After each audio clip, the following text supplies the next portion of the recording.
What's going on, everybody? This is Dave from This Is Pop Punk Promotions. I'm here with Rohan from Watersdeep from Washington, D.C. How's it going, Rohan? Hey, it's going really well. How about you? I'm doing great. I really appreciate you coming on. Let's dive right into it. So, when and how did you guys form? So we formed and it was actually my vocalist, Gabe Jar.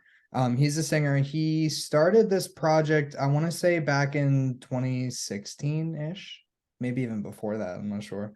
I think it was 2016, where it was kind of just him and another dude named John. And he was doing, excuse me, he was doing vocals. It was like an acoustic duo.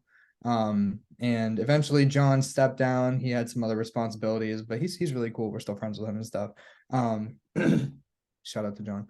But anyway, we then I stepped up and I was like, hey, maybe it'd be cool if I filled in on bass, because the songs were fun. I'd seen them live and stuff multiple times, and I was like, hey, these guys are cool and they have cool music. So, you know, and I had some time, I had some free time. So I offered to Gabe, I was like, hey, what if I stepped up and played bass for you guys for a little bit, fill in type thing, just kind of feel it out. Gave it a go, fell in love instantly with it. We vibed really well too because we were already friends. And then eventually I became the full-time bass player. Then I switched to guitar eventually. And then we started kind of just moving forward from there. Now we have brought a couple of new members on board. After a few lineup changes, now we have our buddy Brandon Jones on the other guitar. I play guitar and I do some of the vocals, mostly the screams and some backup harmonies. And Gabe sings, and we have Eyes on bass. And that's where we are That's today. that's awesome, man. So, you guys just dropped your acoustic version of Let It Burn. How's the response been to it? It's been pretty good. It seems like a lot of the people that have checked Let It Burn out and have really liked it because it's kind of like that, because a lot of the stuff we did before that, recent, like still recent stuff, but a little bit before that was more on a little more gritty side, I guess. Less pop punky, if that makes sense. But Let It Burn kind of embraces good amount of both elements, but it's kind of still leaning towards the more pop punk kind of side. So I think people enjoyed that because that was kind of where we came from. So that's kind of been the response overall to that.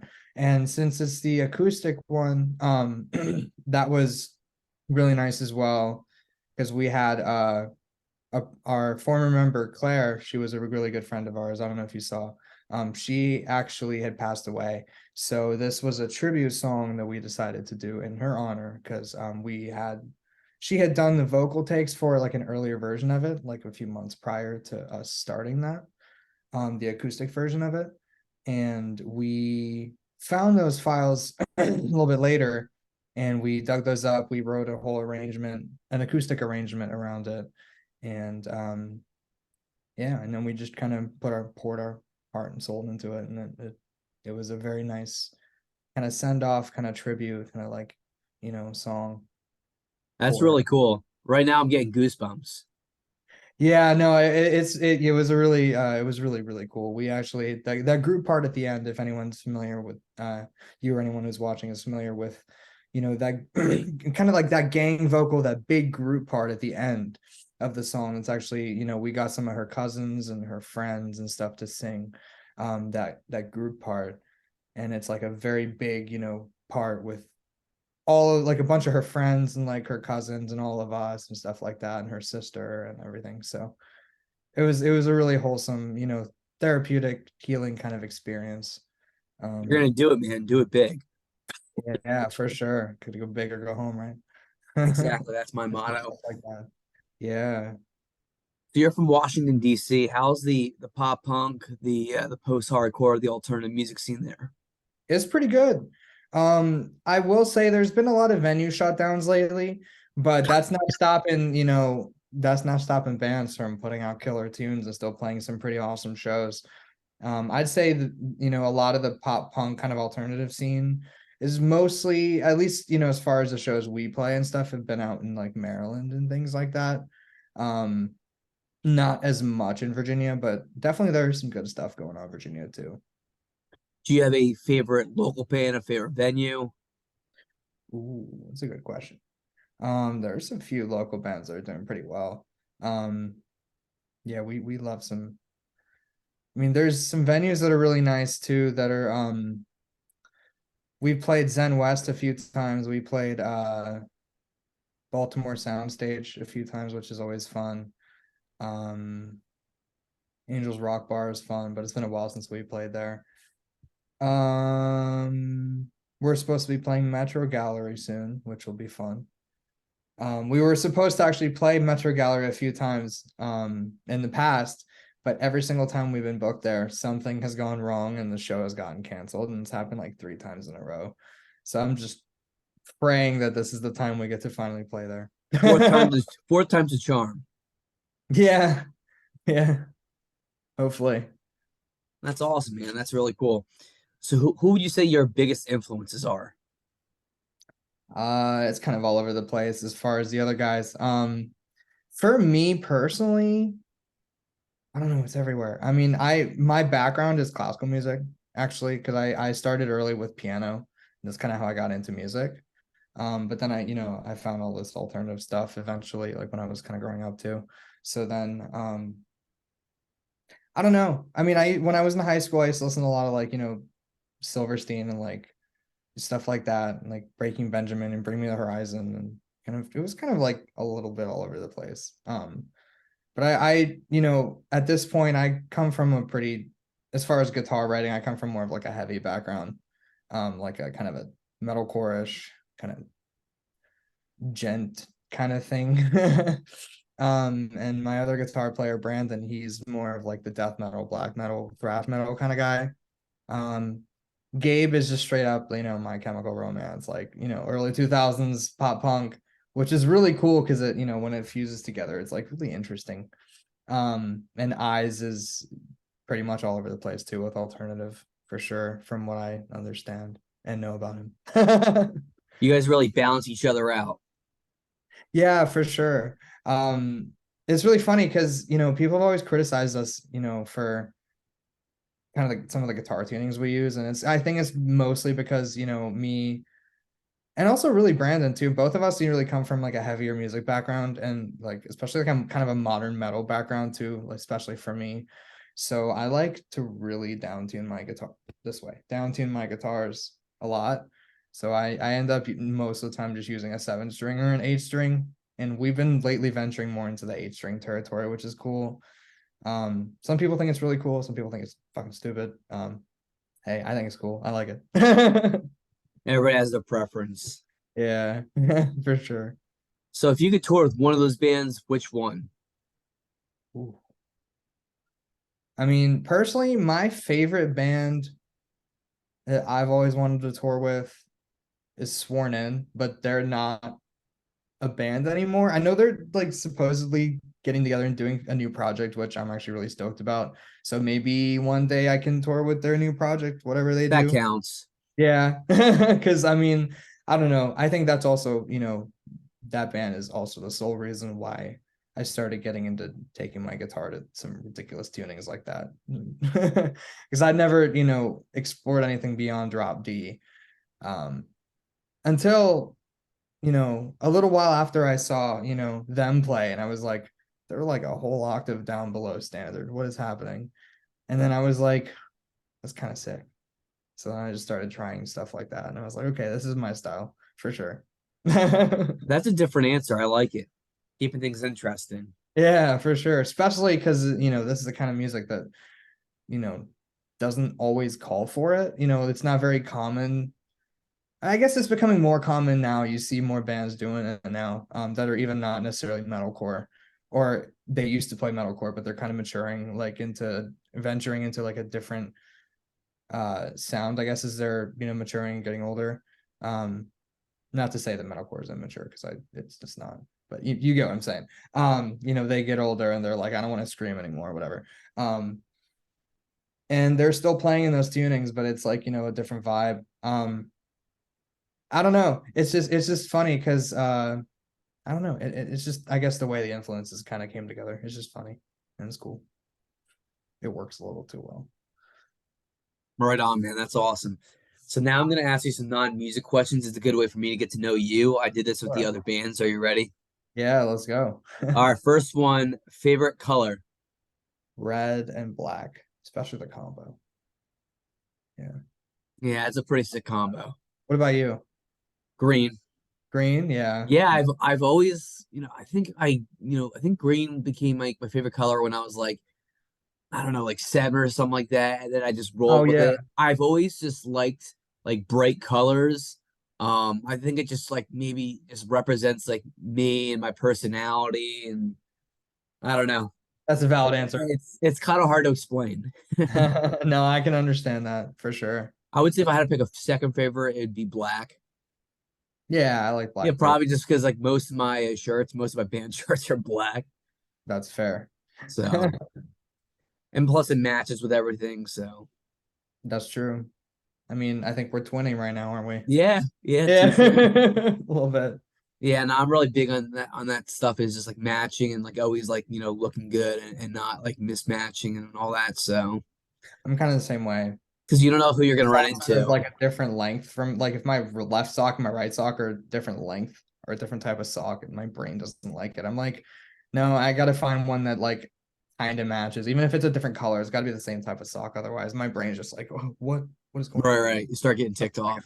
Yeah. Very cool. So, if you were stranded on a desert island, what three items would you want to have with you? uh oh my gosh, that's a hard question. I would say I'm trying to think of a third one. Um, I don't know what a third one would be. I mean, I'm a pretty simple dude. Um, a ukulele and a dab pen is all I would need. Keeping it simple. I like it. That's it. That's it. I don't know what the third thing would be. I'd say my phone, but then how would I charge it? You know what I mean? So why bring it? Yeah, I mean, make a good point. But hey, teach his own. Yeah, there you go. Say Nintendo Switch too, but hey, same problem. So what are you Yep. gonna First world problems. do? So if you'll be fluent in another language instantly, what language? Um, ooh, that's a tough question. I guess French. I have no particular reason as to why, but it'd be cool, I guess. Can you say anything in French? Je m'appelle Rohan. Okay. That's all I got. Just means my name is Rohan. Très That's all bon. I know. Very good. I also know oui. And I think that means yes. Yes. Yeah, okay. That's all I got. Better than nothing. Yeah, it's true. So if you go back in time and talk to one world leader or person of influence, who would it be? Let's say Mahatma Gandhi would probably be my first answer. Because my family is from India. So I was born in the United States, but my parents are both immigrants from India. And I've always thought, learning about him and stuff, like I always thought it was really cool how he, basically sparked an entire civil rights movement entirely, peacefully and like it worked, and I really think it's cool that even Martin Luther King Jr. even said in like this at some point that he had drawn influence from Mahatma Gandhi's method to kind of, lead his movement, which is really cool, I thought. So I'd say him probably, especially considering that, he also is an Indian leader. And, it'd just be kind of cool to connect with him on that level, as well as, just like about life and understanding things about life and stuff like that. Influence and Someone that influence. you can relate to, coming from Yeah, the same someone that I can like background. look up to and relate to for sure would be really cool. Right on, man. All right, so if you had $1 million and you could donate it to any charity, which one? I have two answers for this one. So I'd do 50-50 maybe or something. I'd say one of the most yeah, I got two. So one of them would be the Prevent Child Abuse America. That's one of them. I actually used to, I'll probably do this again at some point too, but I used to throw these shows in Virginia. Kind of started out as like a school project when I was a senior in high school to it was my senior final project to do something that would benefit myself and or the community in some way. So I threw a child abuse awareness show and made a whole video documentary kind of thing from the event and stuff.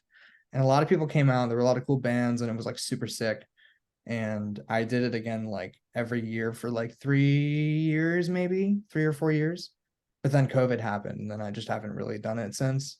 Um, so I'd say I don't know. I'll probably do it again at some point. That'd be cool. But the a lot all the proceeds from those shows after like venue rental and stuff had gone directly to Prevent Child Abuse America. Um, so I would say them for one of them. Um, and the other one would be the American Foundation for Suicide Prevention. I am a very big advocate for mental health awareness and, just learning about mental health and, just understanding, seeing the warning signs, stuff like that. If you can help someone, that's really great. You can really change a life. And that's, for me, that's really important because I, have a very close connection with that topic. So that's something I'm definitely very passionate about. That's really cool, man. Thank you. All right, man. Last question. What are some places in Washington, D.C. that visitors should check out? Ooh. Well, DC itself is real nice, like the city, or not the city, but you know what I mean, the district. Um, it's a nice spot. There's a lot of museums, there's a lot of historic buildings, and there's the Kennedy Center is pretty cool. There's lots of shows and events that happen there, like operas and plays and ballads and all kinds of stuff. Orchestra performances. Um, there's a really cool Air and Space Museum there. There's national history, uh, natural history museum. There's like, of course, the Washington Monument, which is really cool. There's a lot of stuff there. Venturing out of the city, I would check out Annapolis. That's a little bit of a ways away, but I really really like Annapolis. I took my girlfriend there like the other week. We went on a nice boat ride, and we did the haunted pub crawl, which was kind of cool. You're like basically just walking between bars and just telling ghost stories. That was kind of fun. Yeah, if you're into that sort of thing, it was cool. There's a lot to do. There's National Harbor. That's always a nice spot to ride the big Ferris wheel in the sunset. Um, yeah, yeah. You'll I'm have to sure there's take me to all more. those places. Yeah, yeah, for sure. But I absolutely agree with you 100% on Annapolis. Annapolis is, I would say, one of the most underrated cities. Oh yeah, Every time I'm there, I feel like I'm like over in England or over in, one of the European countries, just because the brick yeah, roads and buildings. It's right on the water, and I mean, I'm down there, every now and then, just because my parents have a place down there, and my one sister sure. lives down there, Mhm. and my niece and nephew are down there, so I go down there every now and then. So next time I'm down there, man, and you're down there, let's link up. Yeah, man, that sounds great. Definitely. Well, I really appreciate you, man, coming on and chatting it up a little bit, and the support means a lot to me. Yeah, thank you. Likewise, I really appreciate you having me on, and thank you for supporting what I do in my band. Of Appreciate it. course, man, anytime. So for the people that are going to watch this interview later, where can they find your music at? So we are on all streaming services. So you can check us out. We are called Watersdeep. It's one word. And we also have a website called it's just www.watersdeepband.com. You can check out We have our music, we have some videos, and we also have a merch tab. So if you guys want any shirts or anything like that, or pink rubber duckies that have our logo on them, if you're into that sort of thing, I know I am. Me No, too. yeah, we have some cool stuff there, so feel free to check it all out. Do what the man says. Show some support. Get a duck. All right, brother. We'll stay in touch. Have a great night. Thank you. Have a great night. Of See you course. next See time. ya.